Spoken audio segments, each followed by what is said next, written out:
विराजमान है। तो आप समझते हैं सम्मानी जनों का यादव परिवार की ओर से हार्दिक स्वागत है, वंदन है, अभिनंदन है। और आज की से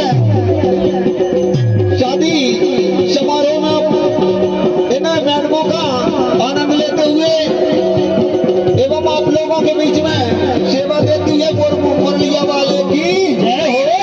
और क्या वो है इसी बीच में हमारे परम सम्मानी जो झारिया से विराजमान है आदरणीय उमेश यादव जी,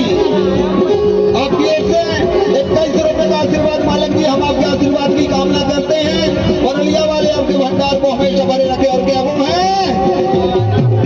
अरे केला पूरी के भोले के सोमरा नदी में जाए सवारी रे, केला पूरी के भोले के सोमरा नदी में जाए सवारी रे, केला पूरी के भोले के सोमरा नदी में जाए सवारी रे, केला पूरी के भोले के सोमरा नदी में जाए सवारी रे, नदी में जाए सवारी रे,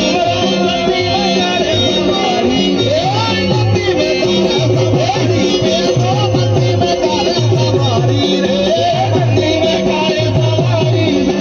नदी में जाए सवारी भोला नदी में जाए सवारी रे, नदी में जाए सवारी भोला नदी में जाए सवारी रे। और हाथ में ओढ़ के डोरू में राजे, हाथ में ओढ़ के डोरू में राजे, सद में गिरजा हमारी रे, रोजा हरदा बहाई रे, रोजा हरदा बहाई रे, अजय कुहारी में दैयो सहारो, रोजा हरदा बहाई रे, रोजा हरदा बहाई रे, रोजा हरदा बहाई रे, अजय कुहारी में दैयो सहारो, रोजा हरदा बहाई रे, रोजा हरदा बहाई रे, रोजा हरदा बहाई रे, अजय कुहारी में दैयो सहारो, रोजा हरदा बहाई रे, रोजा हरदा बहाई रे, रोजा हरदा बहाई रे, अजय कुहारी में दैयो सहारो, रोजा हरदा बहाई रे।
अजय